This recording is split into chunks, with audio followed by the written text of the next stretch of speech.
Novamente o Eliud Kipchoge deu um show, ganhou de ponta a ponta mais uma maratona e é sobre isso que eu quero falar com vocês. Eu vou fazer uma análise da prova e tirar alguns ensinamentos deste grande atleta aí, esse cara que é espetacular na maratona, um cara praticamente imbatível. Já deixa seu joinha no vídeo, que isso é muito importante. Se inscreve no canal no botãozinho em vermelho se você ainda não for inscrito. E você que tem interesse em treinar comigo à distância, para toda e qualquer distância, todo e qualquer nível, desde você que é iniciante até você que é extremamente avançado, eu treino qualquer pessoa, qualquer nível, qualquer distância. Para saber como funciona, basta me chamar no WhatsApp que está aqui embaixo na descrição do vídeo.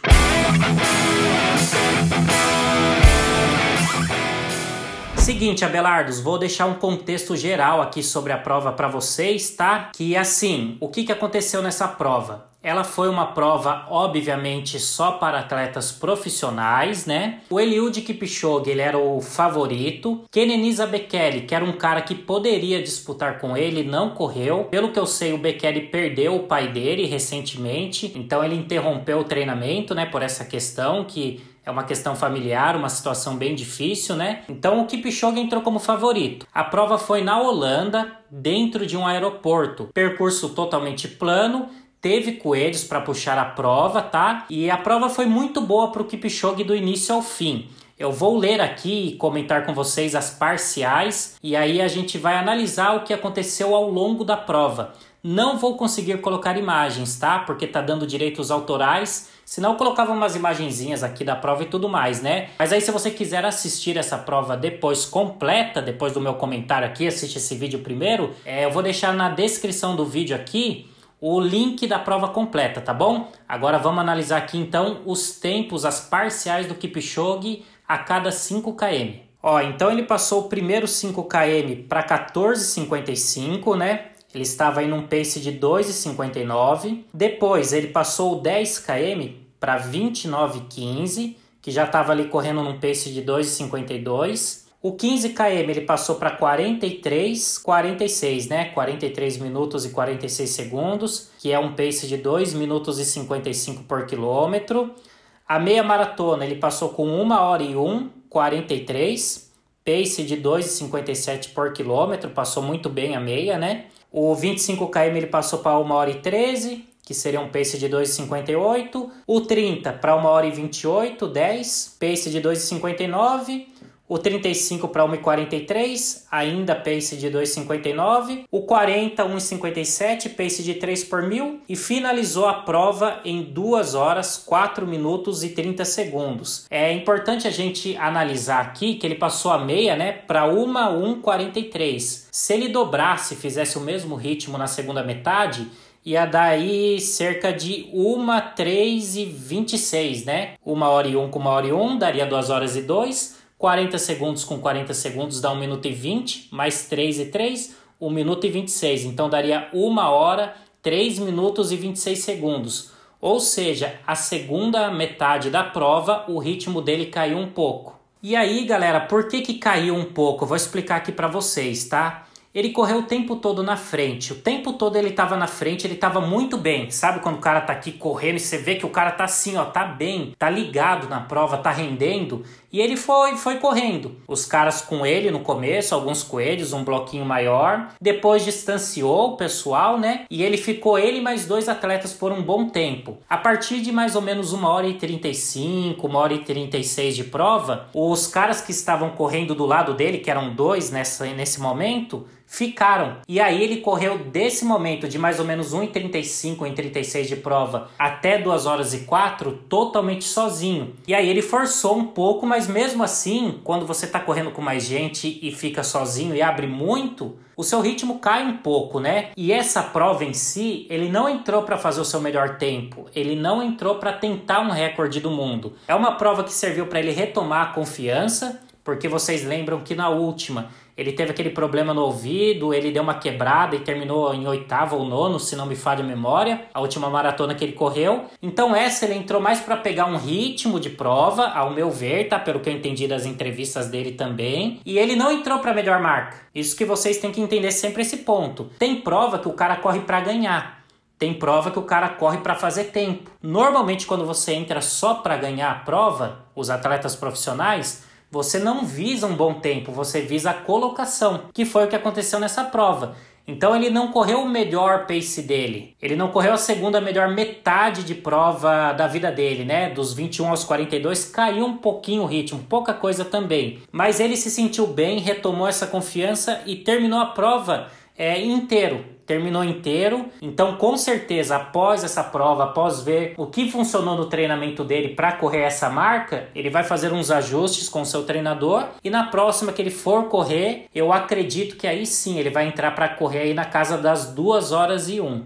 Mas o que eu quero explicar para vocês a partir desse vídeo, tá, galera? Ele ganhou de ponta a ponta, não tem tanta coisa para analisar, né, assim, para falar, porque foi uma prova que o Kipchoge foi o Kipchoge de sempre, né, vindo desse período que a gente está passando no mundo e tudo mais, e retomou a sua confiança. Mas uma coisa que acontece, pessoal, com ele, que vocês veem, inclusive eu analisei um treino do Kipchoge esses tempos, né, em um vídeo aí, é que assim, ó, quando a gente fala na maratona, por que ele é um maratonista tão bom? Existem alguns fatores, é claro. O primeiro é a mente. Toda entrevista dele, ele fala que a mente tem que estar tranquila, que se você está com a sua mente conturbada, você não rende. Eu mesmo, por exemplo, sou um cara que eu sou muito ansioso. E às vezes essa ansiedade, essa questão que passa na cabeça, esse excesso de futuro, vamos falar assim, que é a ansiedade, ele prejudica você, porque você não tá com a cabeça tranquila. Então ele, em diversas entrevistas, ele fala que ele procura,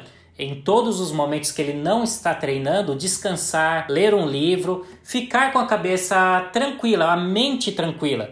Esse é o primeiro ponto que faz ele ser um grande maratonista. Esse foco, esse mindset até que o pessoal gosta de falar, né? A cabeça dele é muito boa. Então é uma dica que eu dou para vocês. Quando você colocar um objetivo, uma prova, pode ser que ele não aconteça na primeira prova, assim como não aconteceu para ele. Pode ser que venha uma prova ruim, assim como foi a prova anterior a essa para ele. Mas aí você tem que continuar com a sua cabeça tranquila, continuar treinando, porque você vai chegar lá, entendeu? Então, mente tranquila é um fator que ele tem muito, e isso em prova longa, Abelardo, influencia demais. O segundo ponto que eu quero falar com vocês a respeito dele é a questão do teto de velocidade. O que seria teto de velocidade? Teto de velocidade é assim, ele correu essa maratona num pace de 3 minutos, vamos colocar aqui, tô arredondando, tá? 3 minutos por quilômetro. Aí você fala, nossa, que absurdo! O cara correu a maratona 3 por 1000. Só que ele é um cara que vem de prova curta. Prova curta. O Kipchoge já correu prova de 5.000, de 10.000 na pista. Correu meia maratona. E nessas provas curtas, dentro dessas provas curtas, ele ganhou um lastro de velocidade. Ou seja, hoje ele corre uma prova longa 3 por 1000. Só que se você puxar o histórico dele em prova curta, principalmente prova de 5.000 e 10.000, ele corria as provas a 2,30, 2,32. Prova mais curta, se não me falha a memória aí, ele já correu a 2,20 e pouco por quilômetro. Então ele tem um teto, um lastro de velocidade. Ele não está correndo a maratona extremamente no limite dele. E é isso que eu falo para vocês. Ah, eu quero ser um grande maratonista. Só que aí você pega e começa já pela maratona, é um pouco complicado, porque você não passou pelas provas menores. Só que a gente tem essa ânsia hoje em dia. Hoje em dia todo mundo quer ser maratonista. Ah, eu vou ser maratonista, maratonista. Só que aí você pode ser, isso não é errado. Completar. Se você visa tempo, tem que ter teto de velocidade. Tem que ter bons tempos em provas curtas. Não adianta, tem que ter. Ah, eu comecei a correr maratona, eu não vou correr nunca mais uma prova de 5 e 10 km. Tá errado. Tá errado, porque se você não trabalha a sua base de velocidade, você não melhora nunca o seu tempo. Inclusive, eu tenho um dado aqui bem legal das pessoas que treinam comigo e que correm a maratona em menos de 3 horas, né? Os atletas que eu treino aí, amadores, no caso, que tem sua rotina de trabalho e tudo mais, que correm a maratona em menos de 3 horas, que é um pace aí de 4,8, 4,12 mais ou menos por quilômetro, todos eles, Abelardo, sem exceção, todos têm um 10 km abaixo de 40 minutos. E aí é isso que eu falo para vocês. Os caras correm os 42 a 4,8, 4,12 por quilômetro de média, só que a prova de 10, eles têm um pace de 3,50, 3,45. Aí, quando o cara vai correr uma maratona 4,10, 4,12, 4,8, ele tem um lastro, ele tem uma sobrinha, uma gordurinha para queimar. E é isso que o Kipchoge fez, que o Bekele fez, que o Mo Farah fez, porque o Mo Farah, queira ou não, correu 12,5 na maratona, é bom também. Eles vieram da pista, entendeu? Então essa é uma questão muito importante para vocês. E o Kipchoge mostra isso na prática. Não pula etapa, não queima etapa, entendeu? Se você queima essas etapas, você sofre muito para melhorar o seu tempo, o seu rendimento. E o terceiro ponto aqui que eu quero comentar sobre o Kipchoge, que eu quero que esse vídeo seja um ensinamento aí baseado na prova dele, é assim, o treinamento. O treinamento é mais importante que tudo. Eu sei que vários de vocês vão colocar aqui nos comentários perguntando, que tênis que ele correu? Esse relógio aí, agora chegou no Brasil esse relógio dele, né? O Coros e tal. Esse relógio é bom mesmo? O que faz esse relógio? O que ele tomou a cada 5 km, Abelardo? Nossa, ele tomou aquele negócio, com certeza aquilo ali fez a diferença. Só que, pessoal, o mais importante de tudo para atletas do nível do Kipchoge é o treinamento. Não tô falando que ele vai usar uma chuteira para correr, um coturno, que ele não vai tomar um suplemento, que ele não vai aproveitar da tecnologia de um tênis ou de uma bebida isotônica que ajuda, que fornece mais energia para ele. Não estou falando isso. Mas se ele não treinar pesado, ele sabe disso, ele não vai chegar a lugar nenhum. Hoje criaram uma linha de relógio para ele, tênis para ele e tudo mais, porque antes ele não tinha nada disso e ele só treinava e ele chegou num nível que a marca cria uma coisa para ele porque rende. E aí passa aquela visão, pô, se eu usar esse tênis, se eu usar esse relógio, se eu tomar o que ele toma, eu também vou evoluir como ele evolui? Não vai se você não treinar. É um desperdício, é um grande desperdício a gente olhar uma prova fantástica igual essa, onde o cara corre para arrebentar, termina super bem, dá um monte de ensinamento nas entrevistas e a gente vai lá e fica olhando o tênis, fica encanado com o tênis, entendeu? Se você encana tanto com o produto, você ainda não se apaixonou pela corrida, porque quando o cara se apaixona pela corrida e quando ele quer evoluir na corrida, como é o Kipchoge, o Bekele e todos os atletas, o treinamento é o mais importante. Por isso que às vezes eles chegam em uma prova quando não conseguiu fazer uma preparação boa e eles falam, não tô 100%, eu não me preparei bem. Que seria assim, o cara ele sabe que a preparação não foi boa. E é isso que eu sempre falo, galera, se preparem bem para as provas, tá? Eu vou correr uma maratona, sempre eu vou quebrar depois do 30, depois do 32. Não é assim. Não é assim. Tanto que você vê ele quebrando toda hora depois do 30 ou 32. Não é, Abelardo, não acontece. Acontece com pessoas que entram totalmente despreparadas para correr uma maratona. Pessoas que, para ser sincero, não têm a menor capacidade de fazer um treinamento para maratona. Não têm a menor capacidade de correr uma maratona. Só que aí pelo título da prova você entra. E aí você completa, pega medalha, é bonito, é bacana. Mas você não estava preparado. Então coloquem na cabeça de vocês esses 3 fatores, né? O primeiro que eu falei, que o Kipchoge faz muito, é a cabeça. Ter uma cabeça tranquila, uma mente sossegada. O segundo fator é melhorar o seu tempo em provas menores. E não descartar essas provas menores, não desmerecer essas provas menores. E o terceiro ponto é o treinamento. O treinamento é mais importante do que qualquer tipo de acessório. Deixando bem claro que eu não estou desmerecendo tênis, relógio nem nada, tá? Só estou falando que se você foca só nisso, você vai perder para um cara que usa um tênis bem inferior ao tênis que você usa, porque de repente esse cara tá treinando pesado e você fica aí só pensando em tênis, entendeu? Então, galera,